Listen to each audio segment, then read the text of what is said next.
जाता है। फिर यह एक संवैधानिक एक सदस्यीय निकाय है कि 3 सदस्यीय निकाय है। अब क्वेश्चन आपका, गुड इवनिंग सभी को, गुड इवनिंग भाई। चलिए, तो इसमें क्वेश्चन पूछा है असत्य। अब इसमें देखिए क्वेश्चन फंसा दिया। जैसे एक हमने इसके पहले वाले जितने जो आयोग पिछले क्लास में डिस्कस किए थे उसमें हमने संवैधानिक और सांविधिक बल बताया था। तो अगर मैं क्वेश्चन पूछूं कि कैग कैसी संस्था है, कैसा निकाय है, तो आपका आंसर होगा संवैधानिक, क्योंकि संविधान में इसका प्रावधान किया गया है। तो संविधान में है, लेकिन अब ये क्वेश्चन थोड़ा सा घुमा करके दे दिया है। अब जैसे माइनस मार्किंग में क्वेश्चन आएगा तो देखिएगा कि इसमें आपको दो आंसर एक जैसे दिखेंगे। अब इनमें हमें चूज करना है कि यह एक संवैधानिक, अब आपको याद तो आ गया कि आर्टिकल 148 के अंतर्गत कैग है, तो ये संवैधानिक है। अब इसी में एक टास्क दे दिया कि संवैधानिक तो है, लेकिन ये 1 सदस्यीय है कि 3 सदस्यीय। तो 2 तो यहां पर आपको क्लियर रहेंगे। माइनस मार्किंग वाले क्वेश्चन में आपके 2 क्वेश्चन ऐसे रहेंगे जिसमें आपको हमेशा कंफ्यूजन रहेगा। कहते हैं ना 50-50 खेलना, कौन बनेगा करोड़पति में, देखा होगा आपने। अब कई बार आपको हिंट भी मिलेगा कि 2 क्वेश्चन, 4 ऑप्शन में 2 तो लग रहा है कि ये सही है, एक इसका भी अगर किसी ने हिस्ट्री वगैरह पढ़ा होगा तो उस पर समझ सही हो जाएगा। लेकिन संवैधानिक 1 सदस्यीय निकाय है कि 3 सदस्यीय निकाय है। निर्वाचन आयोग के संबंध में जब हमने पढ़ा था, और कंफ्यूजन हमें इसलिए होता है क्योंकि हमने एक आयोग पढ़ रखा है पहले, दूसरा आयोग पढ़ रहे हैं अभी, तो उससे और इससे रिलेट करके पूछा जाएगा। तो जब हम निर्वाचन आयोग पढ़ते तो वो भी 1 सदस्यीय है, लेकिन वर्तमान में वो 3 सदस्य, 2 सदस्य और जुड़ गए हैं, तो अब टोटल हो गए 3 सदस्यीय। कौन? निर्वाचन आयोग। वहां पर अगर किसी ने पढ़ करके गया तो आपको कंफ्यूजन होगी। तो आप फटाफट कोई आंसर दीजिए, आप में से कोई, इसका आंसर क्या हो सकता है। ये तो मैंने आपको बता दिया, ये सही है, ये सही है, ये। अब इन दोनों में 1 सदस्यीय कि 3 सदस्यीय। हाँ, पवन ने आंसर दिया है डी। पवन ने लगता है पहले से पढ़ा है, ठीक है। तो 1 सदस्यीय है कि 3 सदस्यीय। तो यहां पर 148 आर्टिकल आज ही घर जाकर के पढ़ लीजिएगा, आपको पता चलेगा कि कैग एक ही होता है, ठीक है। और कॉमन सेंस भी लगाएंगे तो कंट्रोलर एंड ऑडिटर जनरल कैसी एक संवैधानिक संस्था है और 1 सदस्यीय निकाय है, ठीक है। अब इनमें इनके सहयोगी कई होते हैं, लेकिन हमने संविधान के अनुसार पर पूछा है, तो संवैधानिक संस्थाओं के संबंध में ध्यान रखिएगा। हाँ, 2 लोगों ने आंसर दिया अभी, इसका आंसर है डी, 3 सदस्यीय। हमने पूछा क्या था, भूलना नहीं, स्टार्टिंग हमने किया है असत्य कथन से, ठीक है। तो 3 सदस्यीय नहीं बल्कि 1 सदस्यीय है। गार्जियन ऑफ द पर्स कहा जाता है, लोक वित्त का संरक्षक, और इसका वर्तमान नाम जो लिखा गया नियंत्रक महालेखा परीक्षा 1866 में किया गया। 1858 में महालेखाकार के नाम से लॉर्ड कैनिंग के समय में इसकी स्थापना की गई थी, ठीक है। तो ये क्वेश्चन आपके हो गए, ठीक है। Good evening. चलिए आगे देखिए, भारत के नियंत्रक एवं महालेखा परीक्षक की नियुक्ति संविधान के किस अनुच्छेद एवं किस भाग द्वारा। अब आपको थोड़ा सा ध्यान रखना है, माइनस मार्किंग वाले पेपरों में भाग मतलब आपका पार्ट, ठीक है। आर्टिकल और अध्याय तो खैर नहीं, जैसे पार्ट में फिर अध्याय भी हैं, ठीक है। तो आपको खैर उतना डिटेल में नहीं जाना है, लेकिन मैक्सिमम क्वेश्चनों में आपको पार्ट पढ़ करके जाना पड़ेगा। जैसे आपने फंडामेंटल राइट पढ़ा होगा पार्ट 3, डीपीएसपी पढ़ा होगा पार्ट 4, फंडामेंटल ड्यूटी पढ़ा होगा पार्ट 4A, ठीक है।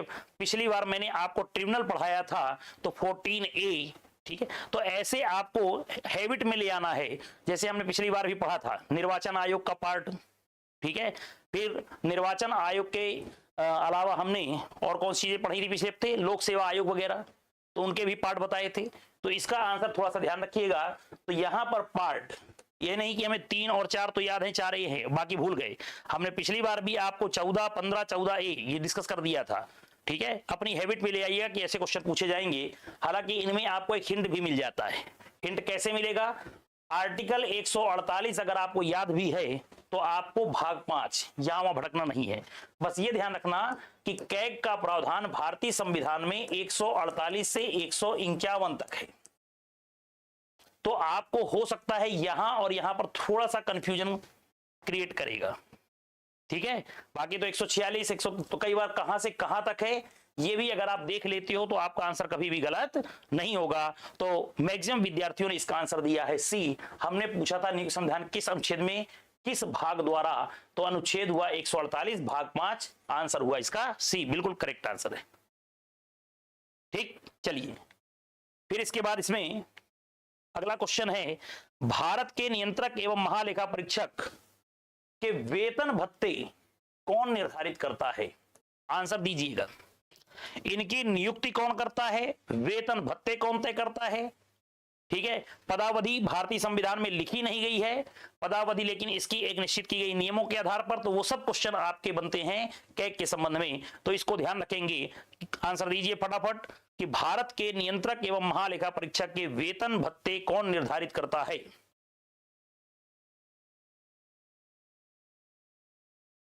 तो आंसर है इसका संसद विधि द्वारा। संसद विधि द्वारा, पार्लियामेंट बाय लॉ, संसद विधि द्वारा तय करती है। ठीक है, तो भारत के नियंत्रक महालेखा परीक्षक वेतन भत्ते तय करेगी संसद, और नियुक्ति करेंगे कौन? भारत के राष्ट्रपति।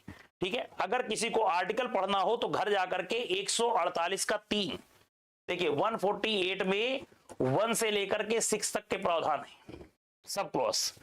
चूंकि माइनस मार्किंग का क्वेश्चन, माइनस मार्किंग इस बार आपके क्वेश्चन पेपर में रहेगी, तो आपको और डिटेल में पढ़ना पड़ेगा। ठीक है, तो थोड़ा सा ध्यान रखना। मान लो एक क्वेश्चन लिख दिया संसद और एक लिख दिया संसद विधि द्वारा, तो संसद विधि द्वारा इसका बेस्ट आंसर होगा। ठीक है, माइनस मार्किंग वाले क्वेश्चन पेपर में हमेशा 2 ऑप्शन आपको कंफ्यूजन रहेंगी, तो आपको ये दिमाग में अभी से रख करके चलना है कि पार्लियामेंट की पार्लियामेंट बाय लॉ, तो पार्लियामेंट बाय लॉ संसद विधि द्वारा। ठीक, और ये आपको मिलेगा 148 का 3। 148 एक में नियुक्ति है राष्ट्रपति के द्वारा, 148 2 में आपका शपथ होगी, और वेतन के संबंध में जो बात की है 148 का 3 है। तो ऐसे आप इसको घर जाकर के रिवाइज भी कर सकते हैं, पढ़ भी सकते हैं। ठीक, तो संसद, और अगर मान लो संसद विधि द्वारा लिखा तो संसद विधि द्वारा की ध्यान रखेंगे। चलिए इसके बाद, भारत के नियंत्रक महालेखा परीक्षक की नियुक्ति कौन करता है? अब वेतन भत्ते कौन तय करता है? संसद विधि द्वारा। और नियुक्ति कौन करता है इनकी? तो नियुक्ति करते हैं राष्ट्रपति जी। तो राष्ट्रपति कहां, कब, किस आर्टिकल के तहत? 148 का सब क्लॉज 1। तो जब पढ़ें या जब नोट्स बनाएं तो थोड़ा सा ध्यान रखेंगे कि आप 148 बस से काम नहीं चलेगा, क्योंकि 148 में 1 2 3 4 5 6 सब क्लॉज 6 है, तो 6 में भी कहां, तो जब पढ़ें तो पूरा पढ़ें ताकि आपका आंसर कोई भी गलत ना होने पाए। तो भारत के नियंत्रक महालेखा परीक्षक की नियुक्ति कौन करता है? तो यहां पर राष्ट्रपति, और राष्ट्रपति किस आर्टिकल के तहत करते हैं? तो 148 नहीं, 148 का 1। बहुत बढ़िया, बी आंसर। ठीक है, चलिए अगला क्वेश्चन, भारत के नियंत्रक महालेखा परीक्षक के लेखा जोखा मतलब अकाउंट जो है, अकाउंट संबंधी अपनी रिपोर्ट किसको देते हैं? देखिए थोड़ा सा इसको मैं अब यहां से आपको बता दूं, कैग जो है लोक वित्त का या लोक लेखाओं का संरक्षक कहा जाता है। इसके संबंध में ये थोड़ा ध्यान रखिए। देखिए हमारे यहां जो कैग का काम है वह राज्य सरकार और केंद्र सरकार, यहां तक कि केंद्र शासित प्रदेश, तो राज्य सरकार, केंद्र शासित प्रदेश, इन सब के संबंध में यह बताया गया है कि इनके खर्चे जो होंगे इनका ऑडिट रिपोर्ट कौन बनाएगा, लेखा संपरीक्षण कौन करेगा? तो यहां पर चाहे वह केंद्र का पैसा हो, चाहे राज्य का हो, चाहे केंद्र शासित प्रदेश का हो, चाहे भारत की संचित निधि से निकला हो, चाहे राज्य की संचित निधि से, चाहे आकस्मिकता से, किसी भी प्रकार का कोई भी पैसा अगर खर्च हुआ है तो उसका ऑडिट करने की शक्ति या उसके संबंध में जांच करने की शक्ति किसकी है? कैग की। मतलब हम एक तरफ ये पढ़ते हैं कि राज्य संप्रभु है अपने क्षेत्र पे या अपने राज्य क्षेत्राधिकार में जैसा चाहे वैसा कार्य कर सकती है। लाडली बहना ले आओ, लाडली भांजा ले आओ, लाडली मामा योजना ले आओ, जो भी योजना लाना है ले आइए, कोई समस्या नहीं। जो भी खर्चा होगा, 1 रुपए भी सरकार का खर्चा हुआ है तो उसका हिसाब किसको देना पड़ेगा? कैग। परंतु ये बात ध्यान रखिएगा कि कैग का काम हमेशा खर्च करने के पहले नहीं होता है। खर्च करने के पहले कैग से कुछ भी पूछा नहीं जाता, और यही ब्रिटेन से या इंग्लैंड से अंतर है। हमारे यहां पैसा खर्च करने के पहले वित्त विधेयक, विनियोग विधेयक, विनियोग विधेयक, अनुपूरक विधेयक, अतिरिक्त अनुदान, अतिरिक्त विधेयक, ये सब हमारे पास आकर के पैसा निकाल लेंगे। संसदीय विधियां बताई गई हैं, संवैधानिक विधि के अंतर्गत संसदीय प्रणाली में हमारे यहाँ सब चीजें बताई गई कि पैसा कैसे निकलेगा। पैसा निकालने के पहले कि कहां पर कैसा पैसा खर्च होना है, इसके लिए कैग से कोई भी सिफारिश या अनुमति नहीं ली जाती। लेकिन पैसा खर्च करने के बाद ये आपसे हर चीज की रिपोर्ट मांगता है और उसकी लेखा परीक्षा करता है। लेखा परीक्षा करके वो रिपोर्ट किसे देता है? तो अगर वह भारत सरकार से संबंध में है, भारत सरकार के खर्च से संबंध में है, तो यहां पर राष्ट्रपति जी को देंगे रिपोर्ट, और अगर राज्य के संबंध में है तो राज्यपाल को देंगे। अब राज्यपाल और राष्ट्रपति को जब ये रिपोर्ट देंगे तो रिपोर्ट जैसे ही इनको मिलती है वैसे ही ये रिपोर्ट संसद के दोनों सदनों पर बहस के लिए रखी जाएगी, और कैग की रिपोर्ट के आधार पर ही फिर भ्रष्टाचार तय हो जाता है। जैसे आपने अगर केजरीवाल जी का समय देखा हो तो केजरीवाल जब आते थे तो कहते थे आज 7 बजे मैं आऊंगा, और उसके बाद कांग्रेस के संबंध में चाहे 2G घोटाला हो, चाहे स्पेक्ट्रम घोटाला, ठीक है, और कॉमनवेल्थ घोटाला, जितने भी घोटाले आए तो इनसे आते थे और कहते थे कैग की रिपोर्ट ये कहती है। मैं नहीं कहता कि कांग्रेस वालों ने भ्रष्टाचार किया है, ये कैग की रिपोर्ट कहती है। कैग कौन है? ये मतलब बहुत पावरफुल आदमी है और पावरफुल संगठन, ये आपकी संस्था है। यहां इसकी रिपोर्ट के आधार पर ही भाई पैसा निकला था 1,500 करोड़ रुपए, और तुमने हिसाब दिया है मात्र 1,000 करोड़ का, तो 500 करोड़ का घोटाला हो गया।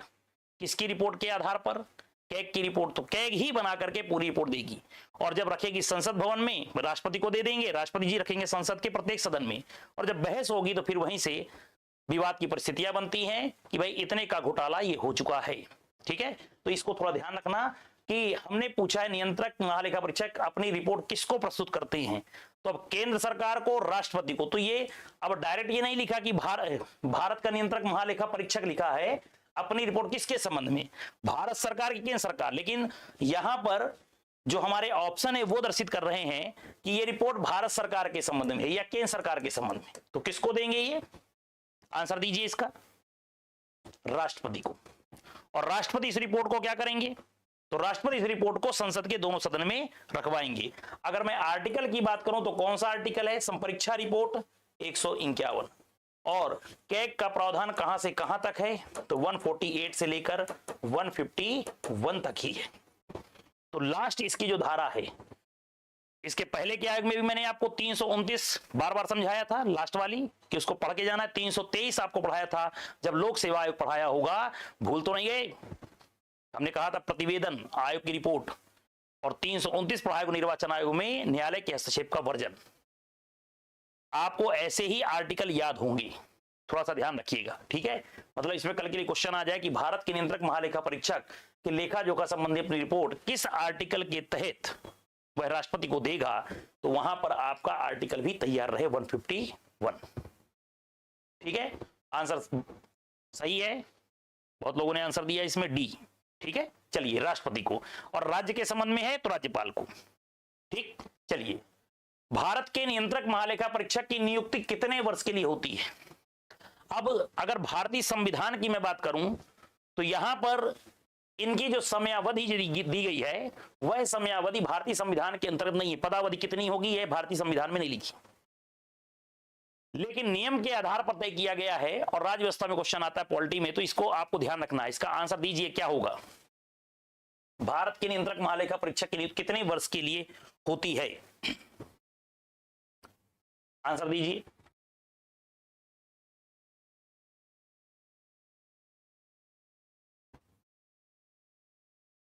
कितने वर्ष के लिए? 2 साल, 3 साल, 5 साल, 4 साल, 6 साल, क्या है? कितनी समयावधि? और किसी को मैक्सिमम याद हो तो वो भी कमेंट कर सकता है। 2 लोगों ने दिया डी। हाँ, फिर डिलीट कर रहे हो अभी।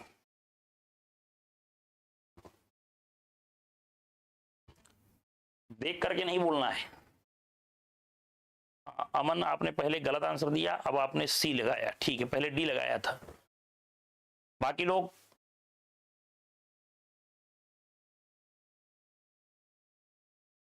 केवल पढ़ ही रहे हैं कि पार्टिसिपेट भी कर रहे हैं? कैग की नियुक्ति कितने वर्ष के लिए की जाती है? बहुत इंपॉर्टेंट क्वेश्चन है ये, सभी आयोगों में ध्यान रखिएगा। कई जगह आएगा केंद्र सरकार द्वारा भी 3 साल, 5 साल, 6 साल। चलिए, इन्होंने आंसर दिया है सी, तो 6 वर्ष, या इसमें एक और आ जाता है 65 वर्ष की मैक्सिमम आयु। तो 6 वर्ष या 65 वर्ष की आयु, और भारतीय संविधान में मत ढूंढने लग जाना, वहां पर आपको ऐसा नहीं मिलेगा। ठीक है, 6 वर्ष या 65 वर्ष, 6 वर्ष की पदावधि या मैक्सिमम 65 वर्ष की आयु, इनमें जो पहले हो जाए। मतलब 65 साल की उम्र यदि प्राप्त कर लेता है तो वो, नहीं तो पदावधि उसकी 6 वर्ष की तो रहेगी। ठीक है, चलिए नेक्स्ट क्वेश्चन। भारत के नियंत्रक एवं महालेखा परीक्षक के कार्य एवं शक्तियां संविधान के किन अनुच्छेद में बताई गई है? अभी तक जब भी हम पढ़ा करते थे तो आपको 148 और 151 डिस्कस कर दिया करते थे क्लासेस में कि नियंत्रक एवं महालेखा परीक्षक कहां पर है, अपनी रिपोर्ट किस आर्टिकल के तहत देगा। तो 2 आर्टिकल ज्यादा महत्वपूर्ण थे। लेकिन अगर निगेटिव मार्किंग वाले क्वेश्चन है तो अब यह भी उम्मीद की जा रही है कि भाई 4-4 ऑप्शन पूछे जाएंगे, कथन कारण भी पूछे जा सकते हैं, कौन सा कथन असत्य है, कौन से कथन सत्य है भी पूछे जा सकते हैं। तो मेरा आपको एडवाइस है कि 148 से लेकर के 151 तक आर्टिकल आपको वैसे भी याद हो। ठीक है, तो नियंत्रक महालेखा परीक्षक के कार्य एवं शक्तियां संविधान के आर्टिकल किसमें है? किसी को अगर याद हो तो पहले आंसर दीजिए, फिर उसके बाद मैं बता रहा हूं। 148 से 151 के बीच है, और आपके ऑप्शन में 148 भी है, 49 भी है, 50 भी है, 51 भी है। तो अब आप ये भी तुक्का नहीं लगा सकते कि इसमें कौन सी धारा छोड़ दी। अब इसमें एग्जैक्ट याद होगा तभी आप बता पाएंगे।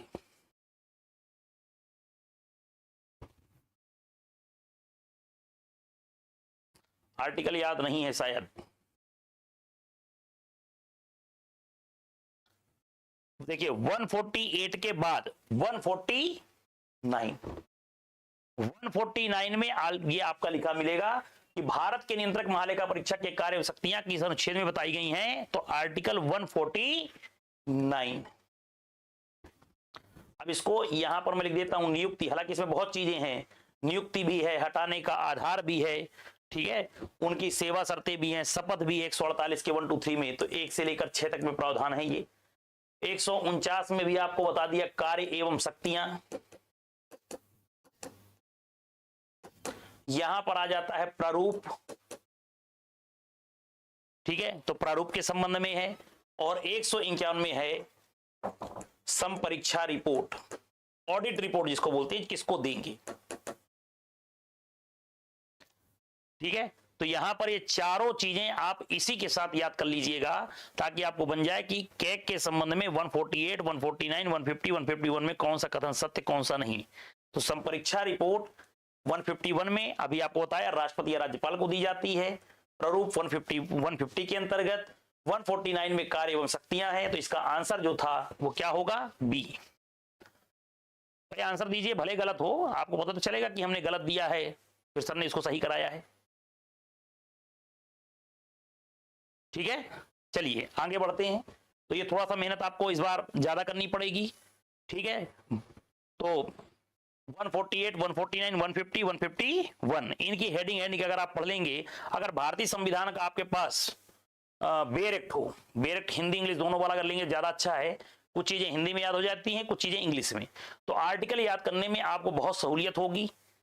कई चीजें उसकी ट्रिक से पढ़ी जाती हैं, तो वो ट्रिक भी आपको पढ़ते पढ़ते बनने लग जाएगा। ठीक है, चलिए नेक्स्ट क्वेश्चन है।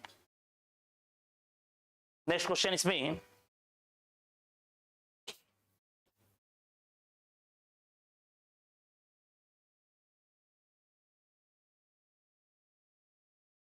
आठवां नंबर क्वेश्चन है। 8वां नंबर क्वेश्चन, इसका आंसर आप में से कोई दीजिए। 8वें नंबर क्वेश्चन का, निम्नलिखित कथनों पर विचार कीजिए। कौन से कथनों पर? नियंत्रक महालेखा परीक्षक का कर्तव्य होगा कि वह सभी प्राप्तियों की लेखा परीक्षा करे। सभी प्राप्तियों की मतलब जो उसमें प्राप्त होने वाली राशियां हैं उनकी लेखा परीक्षा करे। जो भारत की संचित निधि में संदेह नहीं है, ये संदेह बोलते हैं। संदेह मतलब पेवल, जिनको पे किया जाता है, संदेह है, संदेह नहीं, ठीक है। तो ऐसी राशियां जो भी भारत की संचित निधि से, कंसोलिडेटेड फंड ऑफ इंडिया से जिसके भी खर्चे होंगे, उन सबके संबंध में परीक्षा करने का कर्तव्य किसका है?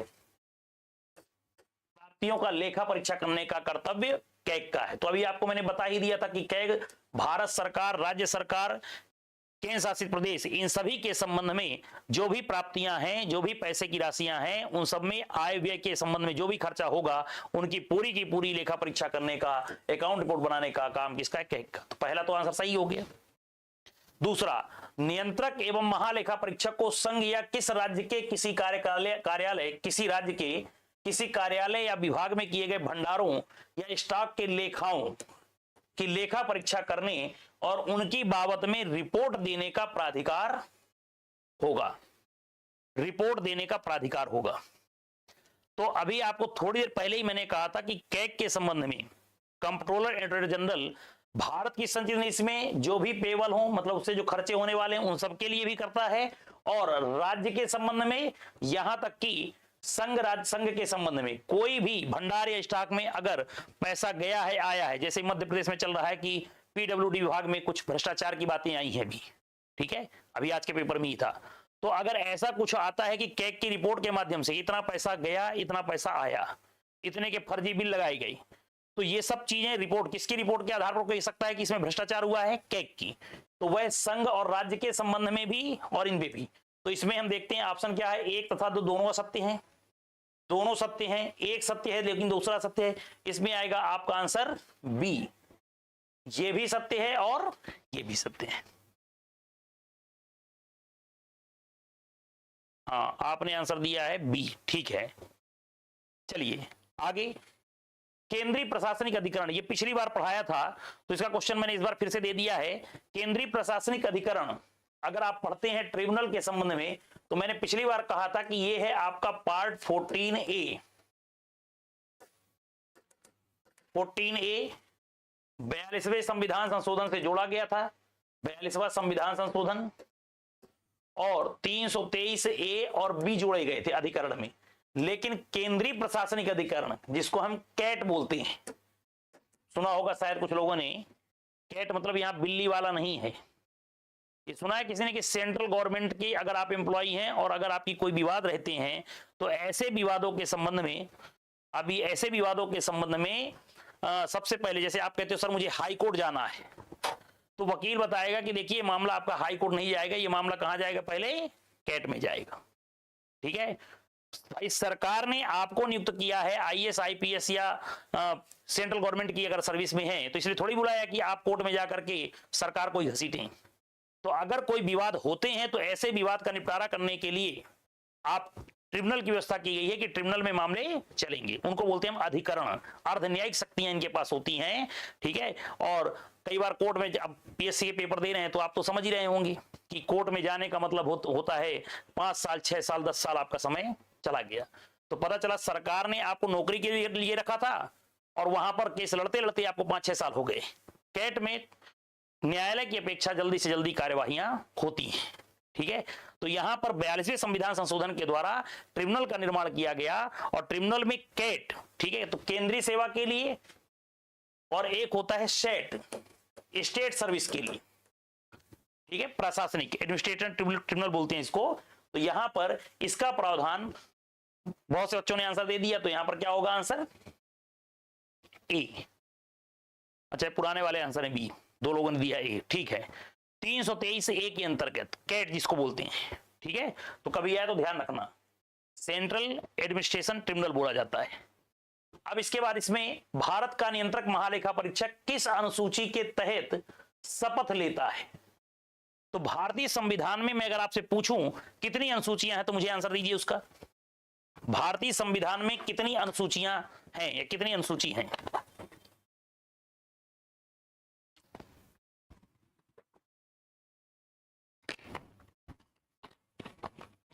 भारतीय संविधान में टोटल कितनी अनुसूची हैं? भारतीय संविधान में कितनी अनुसूची हैं, कोई बताइए। 42वां अमेंडमेंट एक्ट, वो तो पुराना आप आंसर दे रहे हैं शायद। मैं पूछ रहा हूं कितनी अनुसूचियां हैं भारतीय संविधान में, कितनी अनुसूची?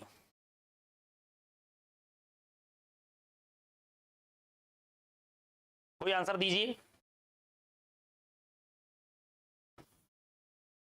अनुच्छेद कितने हैं?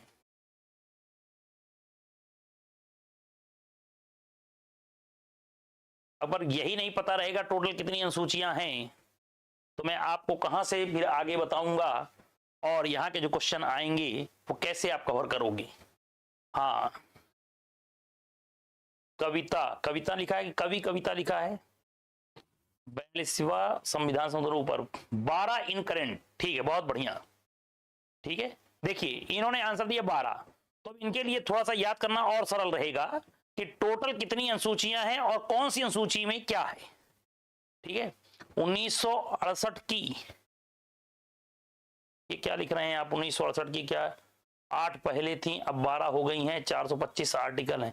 आर्टिकलों की अगर संख्या पूछी जाए टोटल तो 395 ही बोलना है, क्योंकि भारतीय संविधान में जो लिखे हैं, जैसे पार्ट ए लिख दिया, पार्ट बी लिख दिया, तो अभी भी हम टोटल अगर पूछे जाएं तो उसमें 395 ही काउंट किया करिएगा।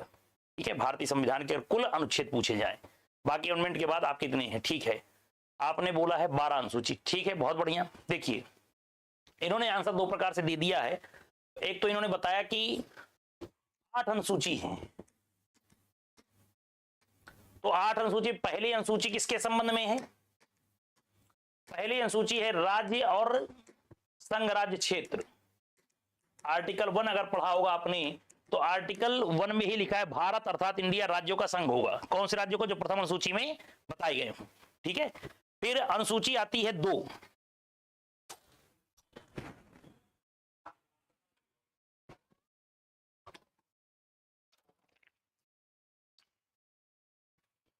फिर है अनुसूची 2।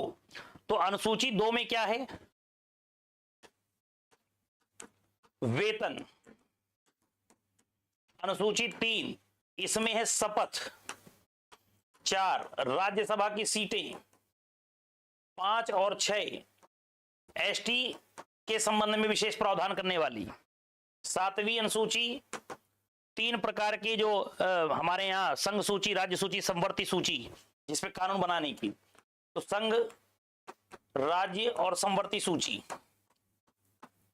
और 8वीं अनुसूची है आपकी भाषा के संबंध में। 9वीं अनुसूची, 8वीं अनुसूची तक तो आपने पहले पढ़ा था। ठीक है, अब 9वीं अनुसूची के संबंध में 10वीं अनुसूची, 11वीं अनुसूची और 12वीं अनुसूची। 9वीं अनुसूची जिसका जुडिशियल रिव्यू नहीं होता है, कुछ ऐसे सब्जेक्ट मैटर रखे जाते हैं, हालांकि 42वें संविधान संशोधन के बाद अब इसका जुडिशियल रिव्यू हो सकता है, जिसमें भूमि सुधार संबंधी कानून रखे गए हैं। 10वीं अनुसूची है दल बदल। 11वीं अनुसूची है आपकी पंचायती राज व्यवस्था से। 12वीं है आपकी स्थानीय सुशासन, नगर निगम, नगर निकाय वाली। तो इस प्रकार ये आपके पूरी की पूरी अनुसूचियां एक बार पढ़ डालिएगा तो ज्यादा अच्छा रहेगा, क्योंकि ऐसा ना हो कि पता चला आपने, ये जरूरी नहीं है आयोग में बताया तो आयोग में ही पढ़ें, आयोग के अलावा भी जो आपका पॉलिटी का भाग है उसमें भी ये क्वेश्चन बन सकते हैं, तो लगभग आपका ये सबका सब याद हो जाएगा। हाँ, भूमि सुधार 9वीं अनुसूची जिसका जुडिशियल रिव्यू नहीं होता, न्यायिक पुनर्विलोकन नहीं होता है। ठीक है, हालांकि 42वें संविधान संशोधन के बाद, सॉरी, केशवानंद भारती केस के बाद ये कहा गया कि 9वीं अनुसूची में अगर केशवानंद भारती की बात के पहले के मामले होंगे तो उनकी बात तो अलग है, उनमें हम जुडिशियल रिव्यू नहीं करेंगे, पर अगर बाद में कोई भी विषय उसमें रख दिए गए हो 9वीं अनुसूची में तो उसका जुडिशियल रिव्यू हम कर सकते हैं। तो पहली से लेकर के 12वीं अनुसूची तक ये मैंने आपको अभी 2 मिनट भी नहीं लगा बता दिया है, आपको भी ऐसे याद रख लेना है। तो बस आपका आंसर शपथ वाला कहां है? शपथ वाला अब आपका 3री अनुसूची। तो ऐसे कुछ चीजें बना के चलिएगा। ठीक है, और ये कहां लिखा है अगर आपको देखना है तो 148 का 2, ये मैंने आपको बता दिया। मैंने आपको थोड़ी देर पहले 148 का सब क्लॉज 3 भी बोला था, 3 में वेतन है, 148 2 में शपथ है। ठीक है, आगे बढ़ें।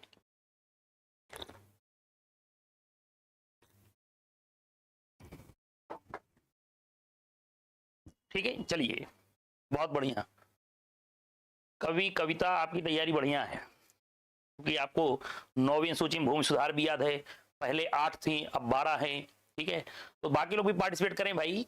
ठीक, मतलब इनको लगभग पूरा पूरा याद है कि 8वीं पहले, उसके बाद 12 तक, और 9वीं अनुसूची भी इन्होंने लिखा भूमि सुधार के संबंध में। बहुत बढ़िया, चलिए आगे। नियंत्रक महालेखा परीक्षक अपने पद पर ना रह जाने के पश्चात कौन सी सरकार की, मतलब भारत सरकार की, राज्य सरकार के अधीन पद धारण करने का पात्र होगा? तो पात्र होगा पूछा है कि पात्र नहीं होगा पूछा है? इसका भी आंसर आप में से कोई दीजिए। क्वेश्चन ध्यान से समझिएगा, इसका आंसर दीजिए।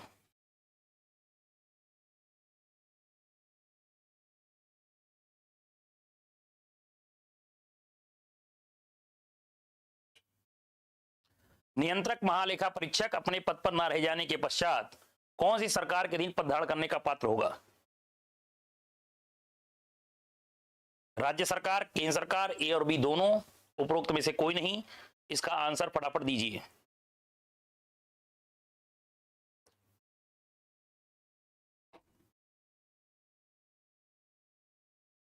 बोलिए, आंसर दीजिए इसका भाई।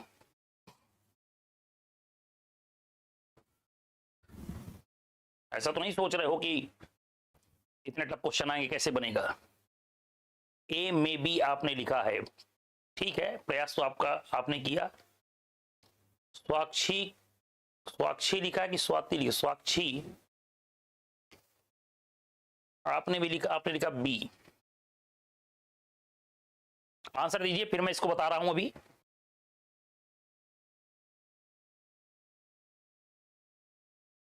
हाँ, कविता ने लिखा फिर डी। आप पहले बी लिखी थी, ए लिखी थी, अब डी लिख रही हैं। ठीक है, चलिए। अगर आप इसलिए डी लिखी हैं अभी, कवि कविता करके जिन्होंने आंसर दिया है, पहले इन्होंने लिखा था मे बी ए और अभी लिखा इन्होंने डी। स्वाति आपने स्वाक्षी ने लिखा है बी। देखिए, अगर आप इस क्वेश्चन को, जैसे आपने पहले आंसर लिखा ए, अब इसमें थोड़ा ध्यान रखना, एक ना लिखा है और एक पात्र होगा लिखा है, तो हमसे पढ़ने में बहुत ज्यादा गलतियां होने की संभावना इसमें रहती है या होगी। कैसे?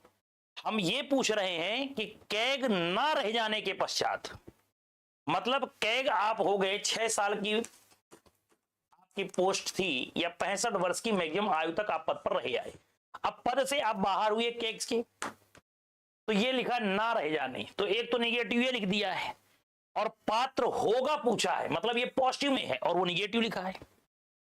तो कई बार विद्यार्थी पेपर हॉल में ऐसे क्वेश्चन भी कंफ्यूजन में गलती कर जाएंगे। क्वेश्चन बहुत सरल है, पर वो आता है ना, नॉट वर्ड ना पकड़ पाना, या केवल नॉट नॉट ही पकड़ पाना, कि नहीं वर्ड अगर आ गया तो आपके दिमाग में बैठ गया कि अच्छा नॉट ये लिखा तो था, तो यहां पर ये गड़बड़ी ना हो जाए। ठीक है, तो इसीलिए शायद आपने भी हड़बड़ाहट में पहले ये लिख दिया, जैसे जिन्होंने लिखा कि सी, ए और बी, वो यहां पर ध्यान रखिएगा, निगेटिव सेंस का क्वेश्चन है। यहां पर अगर आ जाता पात्र ना होगा, तो पात्र ना होगा दोनों, और अगर हमने पूछा है पात्र होगा, देखिए जब वो पद पर नहीं रह जाता है तो कौन सी सरकार के अधीन पद धारण करने का पात्र होगा? तो ना तो केंद्र सरकार ना तो राज्य सरकार का अधीन कोई पद धारण नहीं करेगा, तो यहां आंसर होगा डी। बिल्कुल सही जवाब है 148 का सब क्लॉज 4।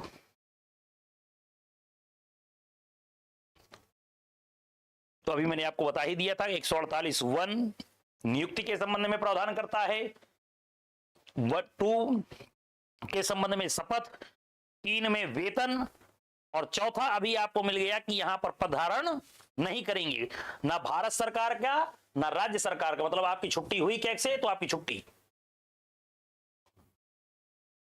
ठीक है, चलिए, अच्छा क्वेश्चन था ये, थोड़ा कंफ्यूजन था, और यहां पर ना रह जाने और यहां पात्र पूछा है, और मान लो लिखिए तब पात्र ना होगा, अगर मैं ना लिख दूं यहां तो इसका आंसर ए और बी हो जाएगा, ना तो केंद्र सरकार ना तो राज्य सरकार। ठीक है, चलिए। नियंत्रक महालेखा परीक्षक को पद से हटाने का क्या आधार है? इसका आंसर भी दीजिए आप में से कोई। कैग को हटाने का क्या आधार होता है भारतीय संविधान के अंतर्गत? कैग को हटाने का क्या आधार है? उच्च न्यायालय के न्यायाधीश को जो हटाने का आधार है, उच्चतम न्यायालय के न्यायाधीश को हटाने का आधार संसद द्वारा विहित प्रक्रिया के अनुसार, राष्ट्रपति द्वारा विहित प्रक्रिया के अनुसार। अब इसमें भी दो ऑप्शन आपको कंफ्यूजन वाले मिलेंगे, और कई लोगों ने अगर पॉलिटी या संविधान बहुत अच्छे से पढ़ा है तो उनको और कंफ्यूजन होगा कि सर आधार तो एक ही होता है। भाई हाई कोर्ट को जो हटाने का आधार है, सुप्रीम कोर्ट को जो हटाने का आधार है, वही आधार तो दोनों एक ही हैं। मिसबिहेव मतलब साबित कदाचार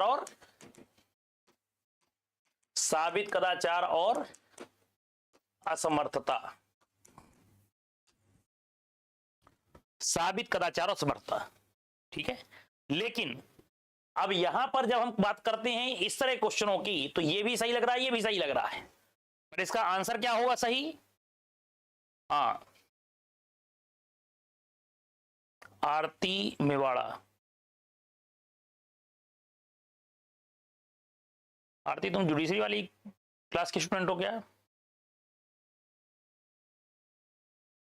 ठीक है, चलिए। तो यहां पर एक आपने लिखा कविता फिर से, सी संसद द्वारा विहित प्रक्रिया, गलत हो गया आपका आंसर। डी राष्ट्रपति द्वारा विहित प्रक्रिया, गलत है। सीधा आंसर यहां पर आएगा 148 का सब क्लॉज 1 के अंतर्गत है।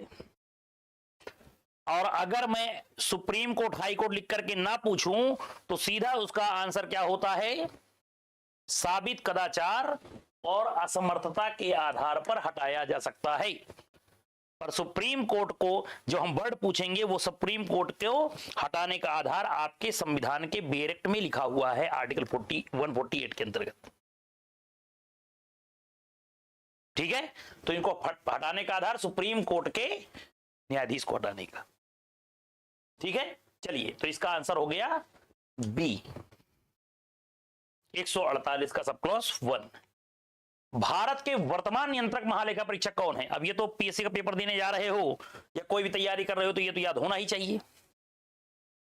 बोलिए क्या है इसका आंसर? शशिकांत शर्मा हैं, विनोद राय हैं, गिरीश चंद्र मुर्मू हैं, के संजय मूर्ति हैं।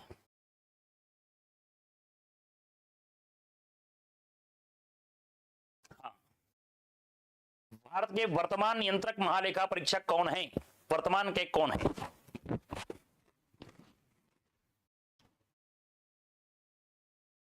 आंसर दीजिए। गिरीश चंद्र मुर्मू जी, शशिकांत शर्मा जी, विनोद राय जी, के संजय मूर्ति जी, कौन होंगे?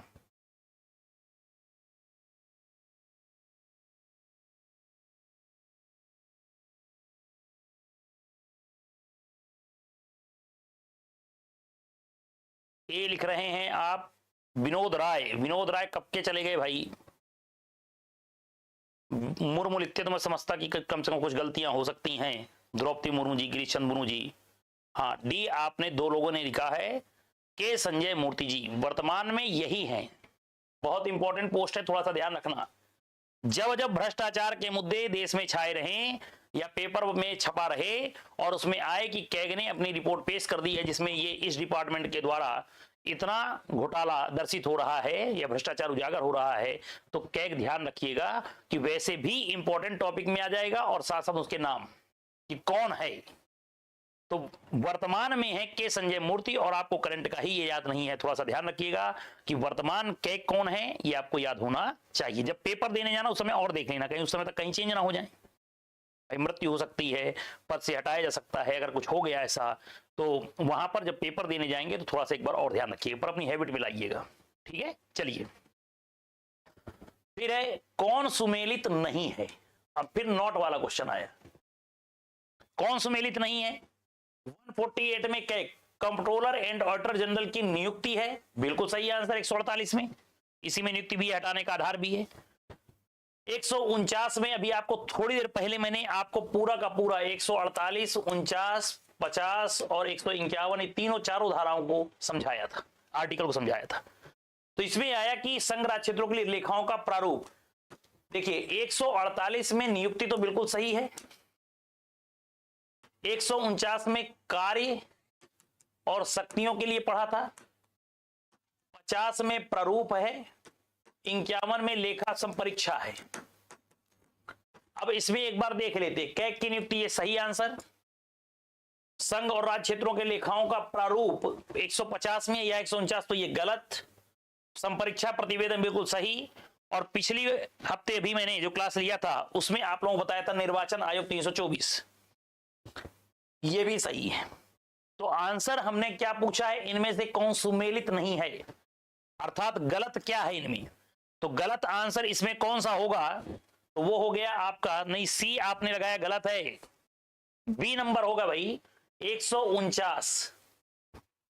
और ये आपका काम है आज का होमवर्क की 148 से 151, चाहे आप नेट में देख करके, चाहे बेरक है तो बेरक में देख करके आप उसको एक बार पूरा का पूरा पढ़ लीजिएगा ताकि आपसे बन जाए वो।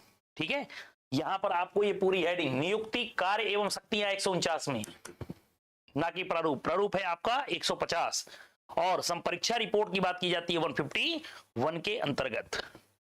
ठीक है, तो चलिए इसमें यहां ध्यान रखिएगा, निर्वाचन आयोग 324 के अंतर्गत सही है, ये भी सही, ये भी सही। हमने पूछा असत्य था, ये कौन सा नहीं, तो इसका आंसर हो गया बी। ठीक, चलिए आगे। अब हमारा जो ये टॉपिक था कैग वाला, ये कंप्लीट हो गया। कैग के जितने क्वेश्चन बन सकते थे संभावित, ये अपन ने इसमें लिखे हैं। ठीक है, और आर्टिकल के साथ ही बताया है।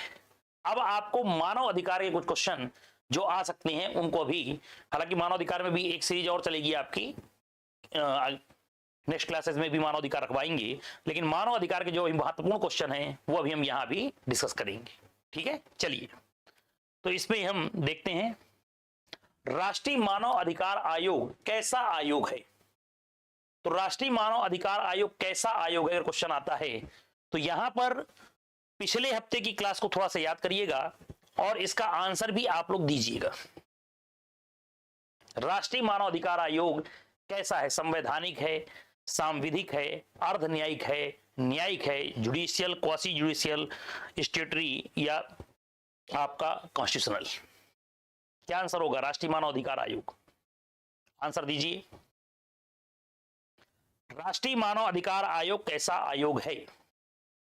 कोई संवैधानिक वाला भी है?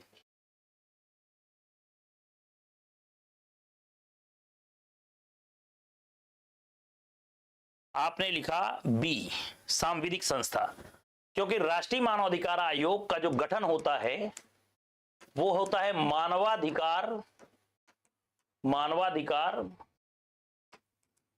मानवाधिकार संरक्षण अधिनियम 1993। तो जो अधिनियम के तहत बने हैं, और ये अधिनियम कहां की है, संसद द्वारा बनाई गई विधि के तहत। तो मैंने आपको पहले किया, आपने ए लिखा संवैधानिक, स्वाक्षी करके जो आपका नाम है, ए गलत है भाई, संवैधानिक थोड़ी है, ऐसा थोड़ी है राष्ट्रीय मैंने लिख दिया तो राष्ट्रीय जहां लिखा हो वो संवैधानिक होगा। ये मैंने पिछली क्लास वाली वीडियो में देखिएगा, उसमें मैंने आपको बार बार समझाया होगा संवैधानिक और संविधिक। क्या राष्ट्रीय मानव अधिकार आयोग कहीं आपने भारतीय संविधान में कभी सुना है? नहीं। यहां पर अलग से एक कानून बना संसद द्वारा, और संसद के अधिनियम 1993 जो है, मानव अधिकार संरक्षण अधिनियम 1993 की धारा 3 के अंतर्गत राष्ट्रीय मानव अधिकार आयोग का गठन किया गया, और राष्ट्रीय मानव अधिकार आयोग का गठन उस एक्ट के अंतर्गत किया गया है। अतः वह एक सांविधिक संस्था है, स्टेटरी बॉडी होगी। ठीक है, तो सांविधिक और संवैधानिक मेरे ख्याल से कंफ्यूजन में नहीं होना चाहिए। ठीक है, जिनका भी अधिनियम, जिसमें हम लिखें कि इस अधिनियम के तहत इसका निर्माण हुआ, उसे हम बोलेंगे सांविधिक। और जिनका संविधान के अंतर्गत है आर्टिकल, जैसे निर्वाचन आयोग, SC ST OBC आयोग, ठीक है, ये संविधान के आर्टिकल के अंतर्गत यदि बनाए गए हैं, ठीक है, निर्वाचन आयोग हो गया, SC ST आयोग, UPSC PSC, तो जिनका संविधान में जिक्र संवैधानिक, और जिनका संविधान में जिक्र नहीं है बल्कि किसी विधि के अंतर्गत है, तो वहां पर उसे बोलते हैं सांविधिक। और नीति आयोग ना तो संवैधानिक है ना सांविधिक है, वो एक आदेश के द्वारा बनाया गया। ठीक है, संवैधानिक मीन्स वैज्ञानिक ना सर, मतलब संवैधानिक मीन्स वैज्ञानिक, नहीं भाई, संवैधानिक का मतलब होता है संविधान के अंतर्गत अगर संविधान में जिसके बारे में उपबंध किया गया, प्रोविजन किया गया है, वहां पर उसे बोलते हैं संवैधानिक। और अगर किसी कानून के तहत किसी आयोग का निर्माण किया गया है तो उसी को बोलते हैं सांविधिक या विधिक, क्योंकि संसद द्वारा बनाई गई विधि या स्टेटरी बोर्ड द्वारा बनाई गई विधि के द्वारा होगा। ठीक है, तो संवैधानिक का मतलब है जिसका संविधान में जिक्र हो। जैसे मैं अभी कैग आपको पढ़ा रहा था, कैग का संविधान में उपयोग है, आर्टिकल लिखा जाता है, आर्टिकल 148, तो ये संवैधानिक संस्था हो गई। SC ST OBC आयोग, तो आर्टिकल 338 से 338 बी के अंतर्गत जो प्रावधान किया गया, तो यहां पर ये आगे क्या, संवैधानिक आयोग। इलेक्शन कमीशन, निर्वाचन आयोग, UPSC PSC, ये भी तो आयोग हैं, तो ये संविधान के अंतर्गत है। महिला आयोग, अल्पसंख्यक आयोग, बाल संरक्षण आयोग, मानव अधिकार आयोग, इनका निर्माण विधि के अंतर्गत किया गया है, तो इनको बोलते हैं सांविधिक। ठीक है, चलिए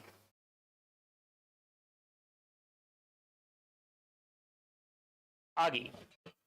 राष्ट्रीय मानवाधिकार आयोग के अध्यक्ष और सदस्यों का कार्यकाल क्या होता है? तो 2019 के पहले का अगर पेपर हल कर रहे हो तो ध्यान रखना, कानून में या आयोगों में जब कभी भी पढ़ा करें तो या तो नेट में डाल करके खुद ही चेक कर लें आप, या आपके जो टीचर हैं जो पढ़ा रहे हैं वो खुद भी इतने अप टू डेट रखें अपने आप को कि कानून जो चेंज हुआ है उसके बारे में विशेष जानकारी उनके पास हो, नहीं पता चला पुराना पढ़ा रहे हो। ठीक है, और बच्चों की भी गलती ना हो कि 2019 के पहले की आपने खरीद रखा है पेपर क्वेश्चन बैंक, और क्वेश्चन बैंक आप जब पुराने पेपर पढ़ रहे हो तो उसमें तो ये क्वेश्चन थे ही, उसमें तो बहुत क्वेश्चन आते थे आयोग से, तो वहां पर ऐसा ना हो कि 2019 के पहले का जब क्वेश्चन हल करो तो वहां 5 वर्ष लिखा मिली। तो पेपर हल करते समय वहां पर ध्यान भी रखना कि अमेंडमेंट हो चुका है इसमें, और सर ने इस बात को क्लास में बताया था। ठीक है, इसकी इंग्लिश मीन्स भी बता दीजिए प्लीज। किसकी बोल रहे हैं आप? संवैधानिक, कॉन्स्टिट्यूशनल बोलते हैं भाई, संवैधानिक को कॉन्स्टिट्यूशनल। अच्छा, संवैधानिक का तुमने इंग्लिश में वैज्ञानिक लिखा है, ठीक। संवैधानिक मतलब कॉन्स्टिट्यूशनल, सांविधिक का मतलब बोलते हैं स्टेटरी, ठीक है।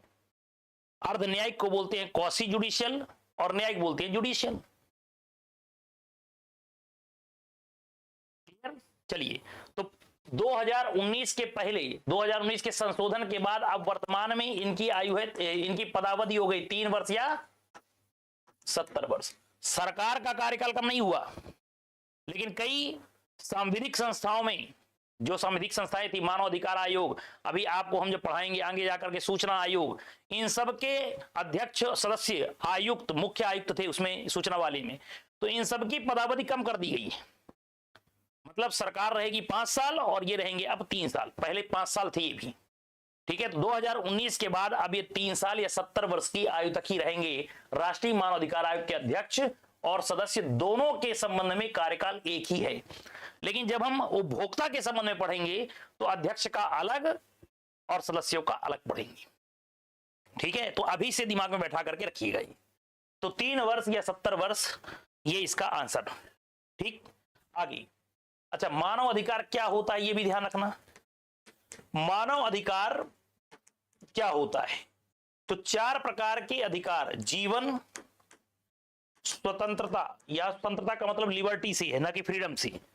जीवन, स्वतंत्रता, समानता और गरिमा।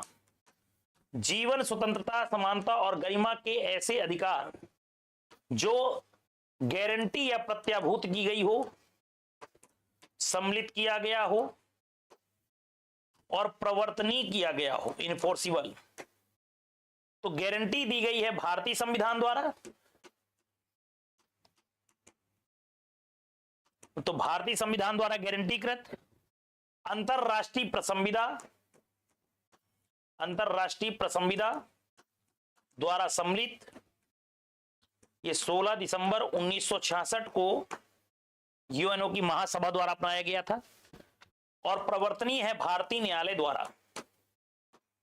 ये है मानव अधिकार। नहीं पता चला, पढ़ लिया मानव अधिकार है क्या ये नहीं पता है।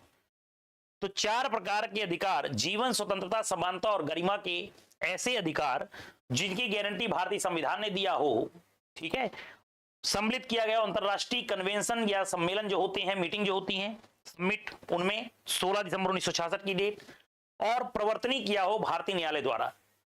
बीच बीच में आपने देखा होगा सुप्रीम कोर्ट ने अब ये कहा कि स्वच्छ पानी प्राप्त करने का अधिकार भी मानव अधिकार है, स्वच्छ हवा प्राप्त करने का, झंडा फहराने का अधिकार भी। तो फंडामेंटल राइट के साथ साथ कई जगह मानव अधिकार की भी उसमें जिक्र किया है सुप्रीम कोर्ट ने। तो भारतीय न्यायालय द्वारा प्रवर्तनी, अंतरराष्ट्रीय संविधान द्वारा सम्मिलित और भारतीय संविधान द्वारा गारंटीकृत जीवन, स्वतंत्रता, समानता और गरिमा के अधिकार ही मानव अधिकार है।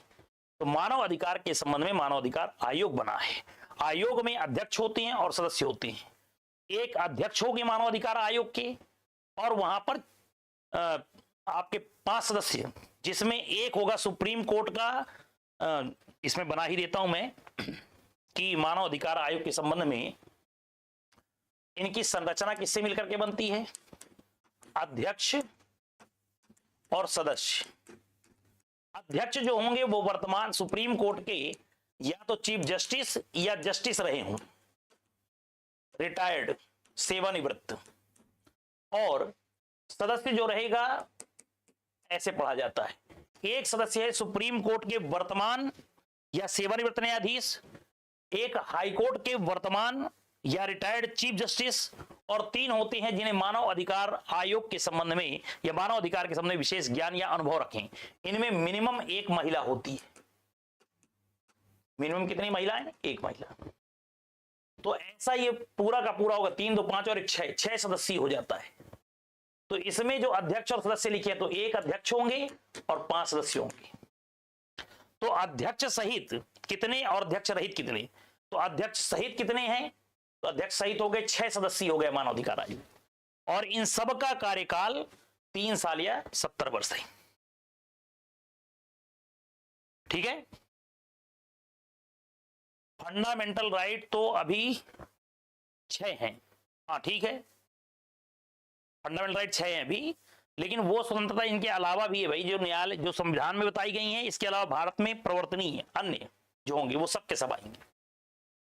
ठीक है, चलिए अब इसके बाद अगला क्वेश्चन,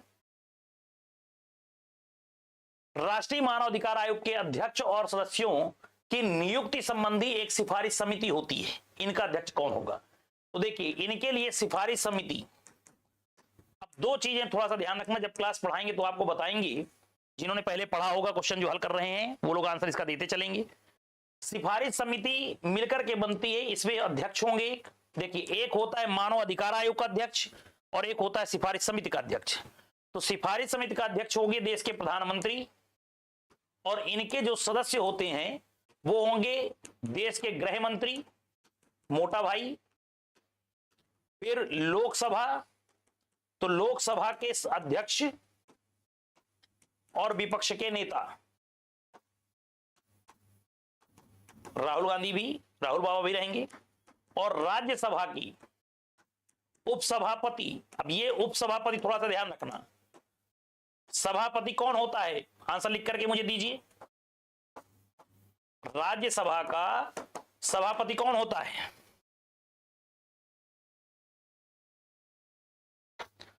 आपने आंसर दिया है प्रेसिडेंट कविता। ठीक है, अभी देखते हैं क्या आंसर आता है।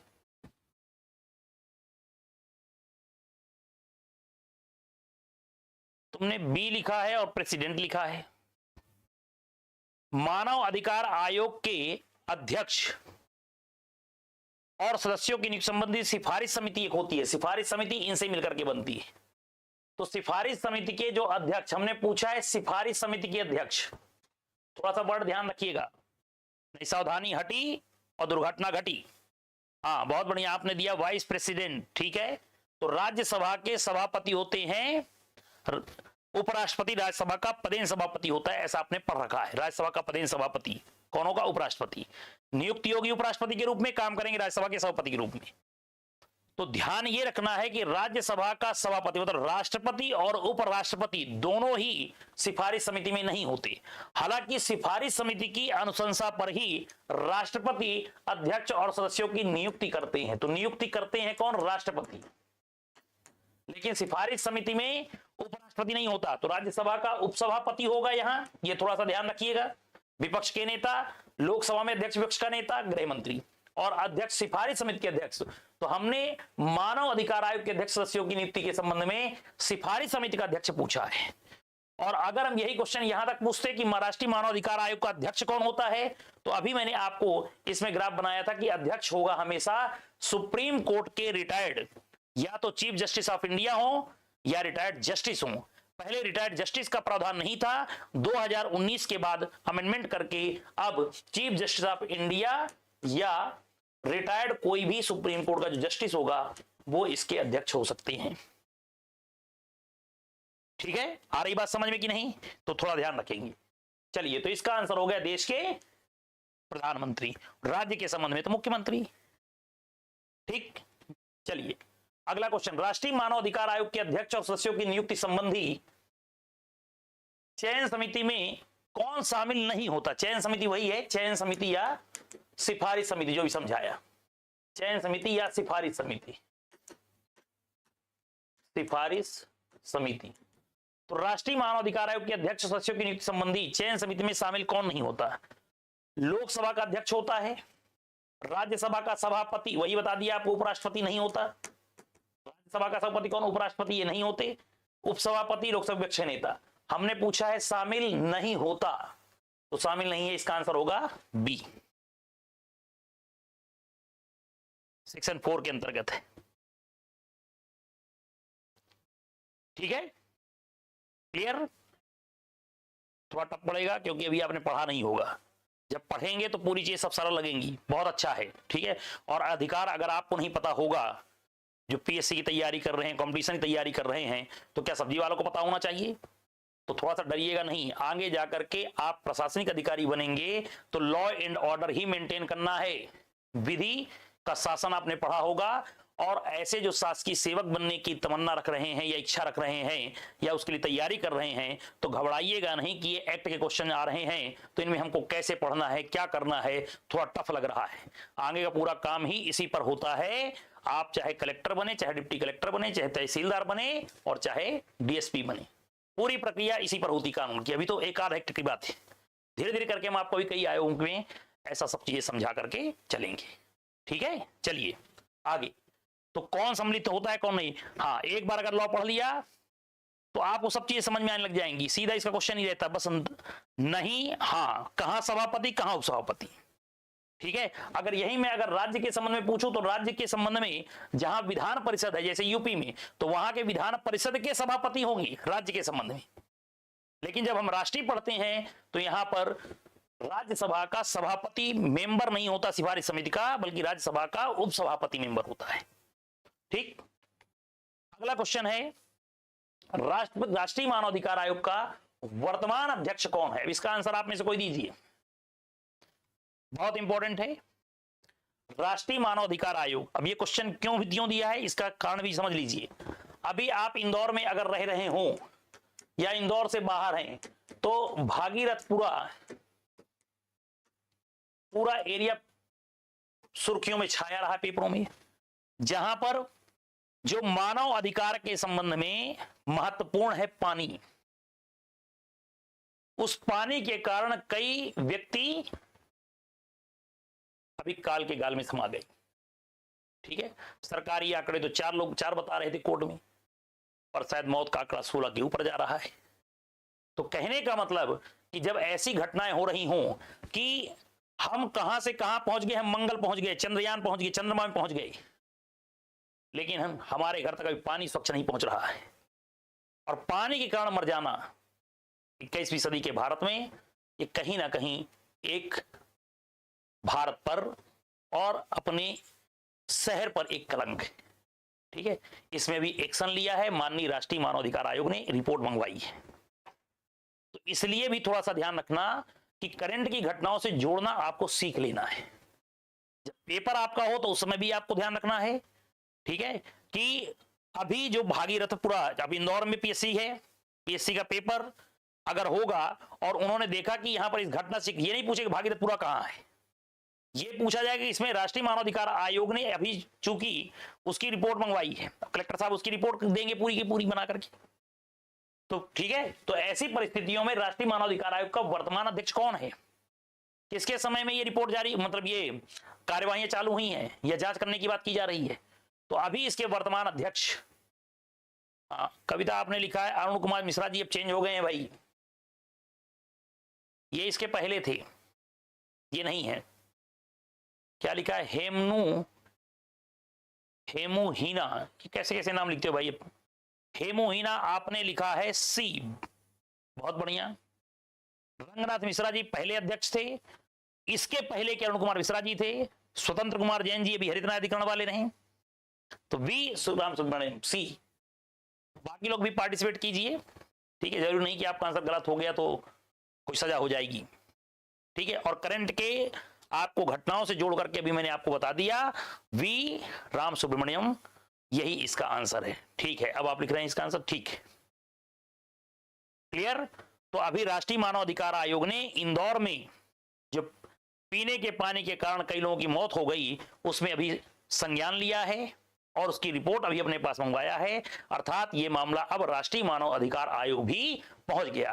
तो एक क्वेश्चन वर्तमान परिस्थितियों को देखते हुए हमको पढ़ना चाहिए कि राष्ट्रीय मानव अधिकार आयोग के अध्यक्ष कौन है। पेपर में ये लिख करके नहीं आएगा, ये आएगा राष्ट्रीय मानव अधिकार आयोग ने मामले का संज्ञान लिया, संज्ञान मतलब जानकारी में लिया, अब उसकी रिपोर्ट बना करके दिया जाएगा। इसके पहले पंचकुइया का क्षेत्र है इंदौर में, वहां पर बालकों के संबंध में घटना हो गई थी। इसके पहले उस समय पीएससी का जब पेपर था तो मैंने बताया था कि बाल संरक्षण आयोग, राष्ट्रीय बाल संरक्षण आयोग एक्शन ले सकता है, उस समय उसने एक्शन लिया था, तो उसका क्वेश्चन भी इंपॉर्टेंट रहता है। मतलब जो घटनाएं आसपास हों और पेपरों में खुद ही लिखा मिलेगा, ठीक है। एक शायद हरदा में घटना जो हुई थी बम फैक्ट्री वाला, वहां राष्ट्रीय मानव अधिकार आयोग ने एक्शन लिया था।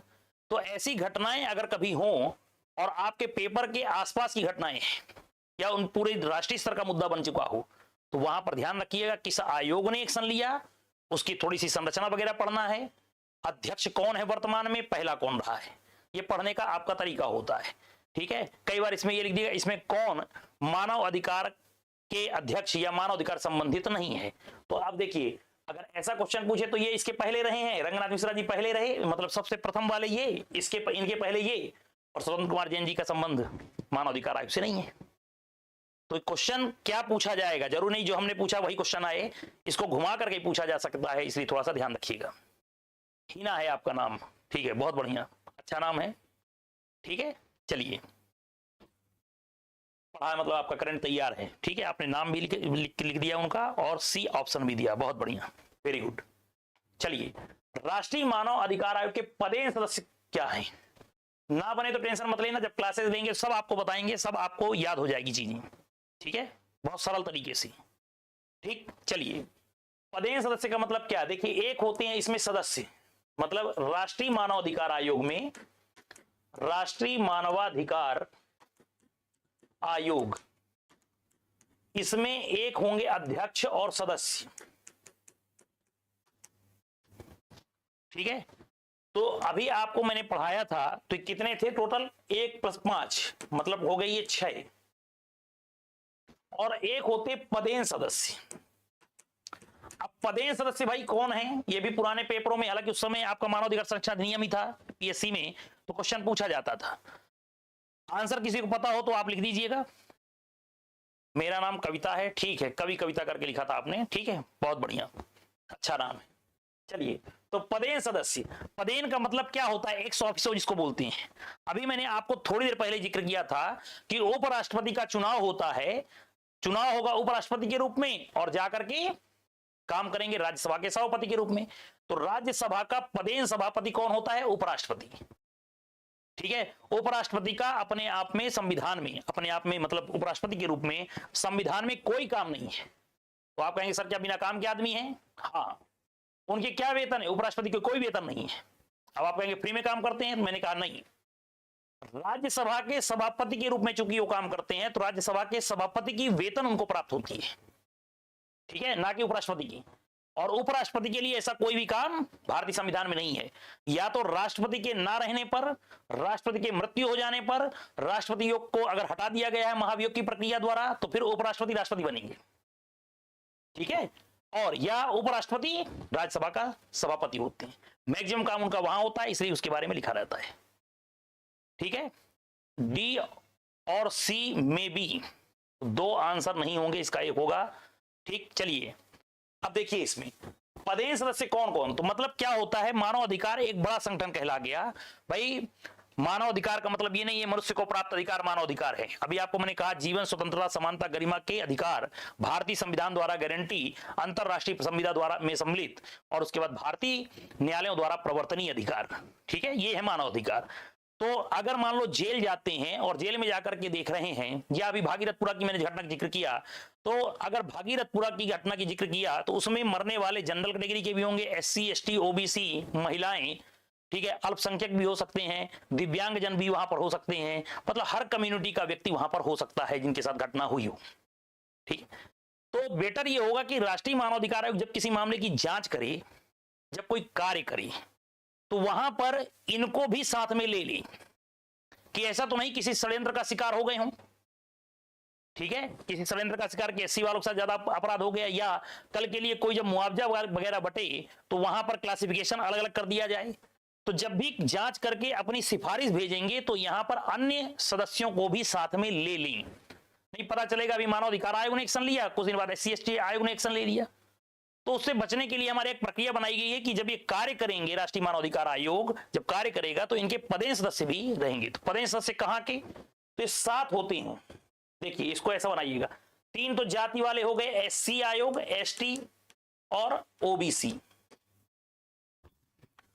ये हो गए कौन से, राष्ट्रीय अनुसूचित जाति, राष्ट्रीय अनुसूचित जनजाति, राष्ट्रीय पिछड़ा। फिर एक हो गया कम्युनिटी वाले, तो अल्पसंख्यक, राष्ट्रीय अल्पसंख्यक आयोग, राष्ट्रीय महिला आयोग, राष्ट्रीय बाल संरक्षण आयोग, और एक हो गया दिव्यांगजन।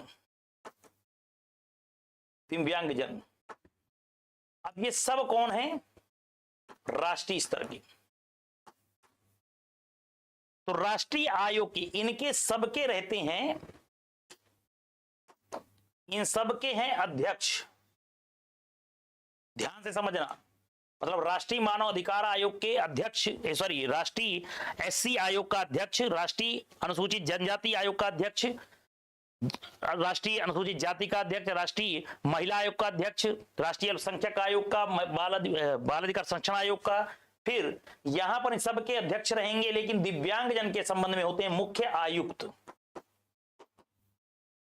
ये एक जब पढ़ाऊंगा क्लास में तो आपको सब समझाऊंगा। ये पदेन सदस्य होती है 3 3 6 7। तो कई बार प्रारंभिक परीक्षा में आप ये भी सुने होंगे कि राष्ट्रीय मानव अधिकार आयोग में टोटल सदस्य 13 है। हालांकि मैं 13 इनको नहीं मानता, मैं मानता हूं इसमें 6 सदस्य हैं, 7 इनके सदस्य पदेन होते हैं। हाँ, अगर टोटल पूछे कि कुल मिलाकर कितने हो सकते हैं या हैं, या पदेन सदस्यों सहित कितने हैं, तो फिर आपका आंसर सही है, 7 और 6 13। बाकी है तो यही, ये केवल कार्य करने के लिए, जब राष्ट्रीय मानवाधिकार आयोग कार्य करेगा उस समय इनकी भी सलाह ले लेगा। क्यों ले लेगा, कि कहीं ऐसा तो नहीं भाई हम जब जांच करेंगे राष्ट्रीय मानवाधिकार वाले तो मनुष्य को जो जो नुकसान हुआ है सामान्य रूप से उनकी जांच करेंगे। अगर ये आयोग के व्यक्ति रहेंगे तो स्पेसिफिक SC ST OBC, अल्पसंख्यक, महिला, बाल, दिव्यांगजन, इनके साथ अगर भेदभाव हुआ है तो इनका नजरिया उनके संबंध में भी जांच करने का रहेगा। तो अच्छा हुआ कि एक साथ पूरी रिपोर्ट बना करके सरकार को हम सिफारिश करते हैं। तो इसका आंसर है, इसमें कई बार बच्चे कंफ्यूजन में आएंगे, अध्यक्ष सब में लिखा है, लेकिन मैंने आपको समझा दिया है कि पदेन सदस्य होता है राष्ट्रीय अल्पसंख्यक आयोग का, महिला आयोग का, दिव्यांगजन आयोग का आयुक्त होता है कमिश्नर, ठीक है। लेकिन विधि आयोग का अध्यक्ष इसमें नहीं होता। असत्य बताना था, तो असत्य आंसर हुआ C। विधि आयोग के अध्यक्ष का काम इसमें नहीं है। इसमें जाति, धर्म, लिंग और डिसेबिलिटी के संबंध में जो है उनके संबंध में बताए गए आयोगों के ही मेंबर रहेंगे, और दिव्यांगजनों के संबंध में जो आयोग है उसका आयुक्त होते हैं, या मुख्य आयुक्त बोला जाता है उन्हें, ठीक है। चलिए राष्ट्रीय मानव अधिकार आयोग के अध्यक्ष व सदस्य अपना त्यागपत्र किसे देते हैं? तो देखिए, वैसे त्यागपत्र सामान्य रूप से कुछ कुछ जगह पर अलग रहेगा। जैसे राज्य मानव अधिकार आयोग के संबंध में जब हम पढ़ेंगे तो वहां पर प्रावधानों में या कुछ आयोगों में ऐसा रहेगा कि राष्ट्रपति नियुक्त करेगा, त्यागपत्र राज्यपाल को दे पाएंगे, या नियुक्ति राज्यपाल करेगा, त्यागपत्र राष्ट्रपति को दे पाएंगे। तो जहां पर रहेगा वो हम आपको बताएंगे, लेकिन मैक्सिमम जगह रहेगा जिसने नियुक्ति किया है उसी को त्यागपत्र दिया जाता है। तो नियुक्ति और त्यागपत्र दोनों किसको? तो राष्ट्रीय मानव अधिकार आयोग के अध्यक्ष और सदस्य अपना त्यागपत्र किसको देते हैं? जिसने नियुक्त किया है। तो किसने नियुक्त किया था? राष्ट्रपति ने। तो यहां पर इसको ध्यान रखिएगा, 21 का बी, 21 का बी। राष्ट्रीय मानव अधिकार आयोग के अध्यक्ष व सदस्य अपना त्यागपत्र किसे देते हैं? तो राष्ट्रपति ने ही नियुक्त किया है। और अगर तुम्हें लग रहा है कि कौन अब समस्या झेलता रहेगा, मुझे नहीं रहना इस पद पर, तो आप अपना त्यागपत्र राष्ट्रपति महोदय को दे सकते हैं। ठीक है, चलिए अगला क्वेश्चन है। और त्यागपत्र वाली बात जो है ये आप चाहो तो धारा 5 के अंतर्गत जाकर के देख सकते हैं एक्ट में। हालांकि अगर पीएससी के स्टूडेंट है तो आपको धाराओं की आवश्यकता नहीं पड़ेगी, जो क्वेश्चन हल करा रहे हैं क्वेश्चन आपको ध्यान रखना है। ठीक है, चलिए राष्ट्रीय मानव अधिकार आयोग में पदेन सदस्य होते हैं। अब ये मैंने आपको लिख दिया, मतलब होते तो वहां के मेंबर हैं, जैसे SC ST OBC, SC ST OBC, अल्पसंख्यक, महिला बाल, राष्ट्रीय महिला बाल आयोग, बाल संरक्षण आयोग, दिव्यांगजन। तो यहां पर रहते तो वहां के अध्यक्ष हैं, वहां के मुख्य आयुक्त हैं, लेकिन जब यहां पर काम करने की बात आएगी तो उनको भी सदस्य के रूप में मान लिया जाता है। तो ऐसे कहलाते पदेन सदस्य। तो पदेन सदस्यों की संख्या भी आपको बता ही चुका हूं मैं। तो 7 और 6 तो टोटल होते कितने? 13। तो यहां पर राष्ट्रीय मानवाधिकार आयोग में अगर मैं सदस्य पूछूं तो अध्यक्ष रहित सदस्यों की संख्या हो गई, तो वहां पर 1 + 5 ये हो गए अध्यक्ष और सदस्य, मतलब 6। और पदेन सदस्य पूछें तो पदेन सदस्य हो गए 7, और टोटल पूछे तो कितना हो गया? 1 अध्यक्ष और सदस्य। यहां उपाध्यक्ष नहीं है। जब हम राष्ट्रीय अनुसूचित जाति जनजाति ओबीसी पढ़ेंगे तो वहां पर अध्यक्ष भी होंगे, उपाध्यक्ष भी होंगे और मेंबर भी होंगे। ठीक है, तो ये क्वेश्चन भी आपको ध्यान रखना, पुराने पेपरों में है। राष्ट्रीय मानव अधिकार आयोग के कुल सदस्य कितने हैं? तो अध्यक्ष सहित, अध्यक्ष रहित और पदेन सदस्य के संबंध में अगर क्वेश्चन पूछे तो 7। ठीक है, क्लियर है? चलिए फिर आता है राष्ट्रीय मानव अधिकार आयोग के अध्यक्ष और सदस्य को राष्ट्रपति के निर्देश पर किसकी जांच के पश्चात हटाया जा सकता है? आंसर दीजिए इसका। हाँ, राधे राधे, बहुत देरी से आए क्या तुम? हाँ, 7 आंसर आप लोगों ने दिया था। बताइए, राष्ट्रीय मानव अधिकार आयोग के अध्यक्ष एवं सदस्य को राष्ट्रपति के निर्देश पर किसकी जांच के पश्चात हटाया जाता है? मतलब राष्ट्रीय मानव अधिकार आयोग के अध्यक्ष सदस्य को हटाया जाता है राष्ट्रपति के द्वारा, नियुक्त किया जाता है राष्ट्रपति के द्वारा, त्यागपत्र दिया जाता है राष्ट्रपति को। तो राष्ट्रपति जब किसी को हटाएंगे साबित कदाचार और असमर्थता के आधार पर, तो वहां पर किससे इसकी जांच करवाएंगे? पहले सीबीआई से, लोकपाल लोकायुक्त से, उच्चतम न्यायालय से, या उपरोक्त में से कोई नहीं। 2 विद्यार्थियों ने आंसर दिया है सी, तीसरे ने भी दिया सी, तो इसका आंसर है सी। जांच सुप्रीम कोर्ट करवाएगा।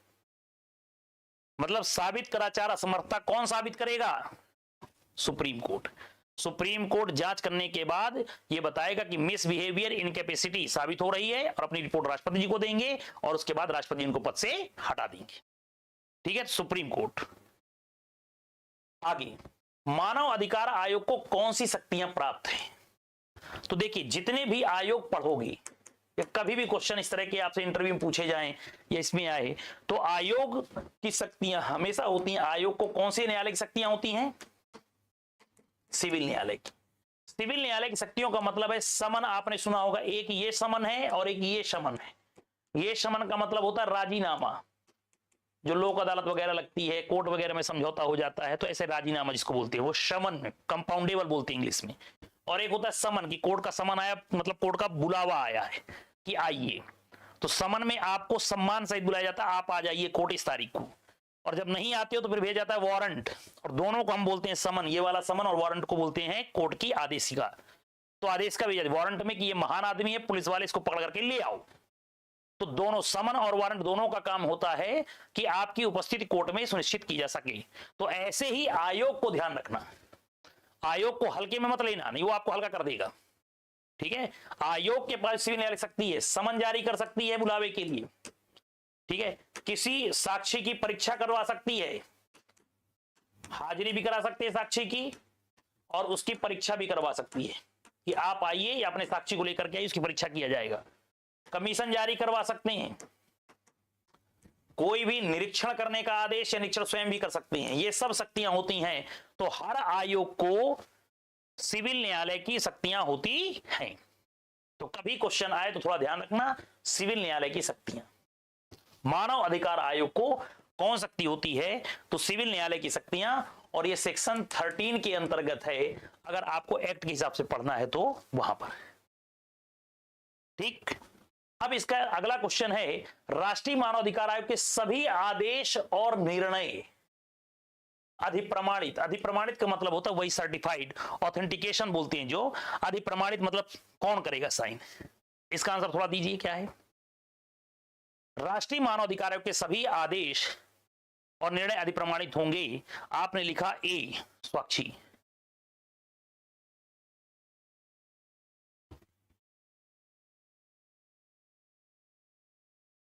हाँ, बाकी लोग भी दीजिए। राष्ट्रीय मानवाधिकार आयोग के सभी आदेश और निर्णय अधिप्रमाणित होंगे किसके द्वारा? अध्यक्ष और सदस्यों के बहुमत द्वारा, अध्यक्ष द्वारा, महासचिव द्वारा, सचिव द्वारा। ए नंबर आपने भी लिखा ही ना। जो दिखता है कई बार होता नहीं, कई बार आपका कॉमन सेंस गलत हो जाता है, क्योंकि आपने पॉलिटी पढ़ा है, और पॉलिटी में बहुत सी चीजें हम पढ़ते हैं कि बहुमत के आधार पर, और आपको कई बार ये भी लगेगा सर नहीं पढ़ा तो दिया था कि एक अध्यक्ष 5 सदस्य तो 6 ही हो गए, शायद बहुमत के आधार पर होगा। बहुमत के आधार पर नहीं, हाँ यहां पर ध्यान रखना महासचिव द्वारा। और अगर किसी को पढ़ने का शौक है तो सीधा प्रमाणिकता आपकी होती है एक्ट, सेक्शन 10 का 3, ये आपको राष्ट्रीय मानव अधिकार संरक्षण मानव अधिकार संरक्षण अधिनियम 1993 की धारा 10 के 7+3 में मिल जाएगा। ठीक है, तो सचिव नहीं होता भाई, महासचिव है। देखो ध्यान रखना, राष्ट्रीय पूछूं मैं तो राष्ट्रीय में महासचिव, और महासचिव होता है उस रैंक का ही जो भारत सरकार के सचिव रैंक का होना चाहिए। ठीक है, तो महासचिव नाम रखा गया। लेकिन जब मैं यही राज्य मानव अधिकार आयोग में अगला जब टॉपिक लेकर के आएंगे, तो राज्य मानव अधिकार आयोग के जब हम निर्णय पूछेंगे कि सभी आदेश और निर्णय, तो यहां पर हम लिखेंगे सचिव, कि एक्ट में जो लिखा है वही माना जाएगा। ठीक है, तो ये छोटे छोटे पॉइंट होते हैं कि आपको कंफ्यूजन करने के लिए, महासचिव की सचिव, और इंग्लिश माइनस मार्किंग है, तो थोड़ा सा इस बात को ध्यान रखना कि सचिव कहां लिखा है, महासचिव कहां लिखा है। ठीक है, तो जब कभी भी पढ़ें तो जो पढ़ें क्लियर पढ़ें। ठीक है, नहीं पिछली बार में तो चल गया कि एक क्वेश्चन ही पूछ रहे थे, 2 क्वेश्चन पूछ रहे थे, सब काम चल जाएगा। ठीक है भाई, जो पढ़ा रहा है, जो पढ़ रहे हैं वो लोग भी इस चीज को समझें, आपको पेपर निकालना है तो विषय की गहराइयों को समझेंगे, तुक्के से काम नहीं चलेगा। आपका दिमाग कहेगा कि शायद इसका आंसर ये है बहुमत वाला। कई बार आपके दिमाग में आएगा सर सचिव भी तो हो सकता है, बिल्कुल हो सकता है, लेकिन मैं यहां पर राष्ट्रीय पूछ रहा हूं, अगर मैं राज्य लिख दूंगा तो इसका आंसर मैं डी दे दूंगा। सचिव और महासचिव अलग अलग होते हैं। देखिए अलग अलग, अगर हम एक्ट की वर्ड की बात करें तो अलग अलग होते हैं, पर कार्य दोनों का एक है। परंतु अगर सचिव महासचिव लिखा हो तो वहां पर हमारा जो आंसर होगा, जो बेयर एक्ट या जो एक्ट में कानून में जो लिख दिया है वही होगा। जैसे डिप्टी कलेक्टर को डिप्टी कलेक्टर लिखा गया, ठीक है, कलेक्टर को कलेक्टर लिखा गया तो कलेक्टर को कलेक्टर ही बोलेंगे। ठीक है, डीएम डिस्ट्रिक्ट मजिस्ट्रेट लिखा है तो डिस्ट्रिक्ट मजिस्ट्रेट ही बोलेंगे उसको। कल के उनका नाम चेंज हो जाए कुछ तो वहां पर नाम अलग होगा।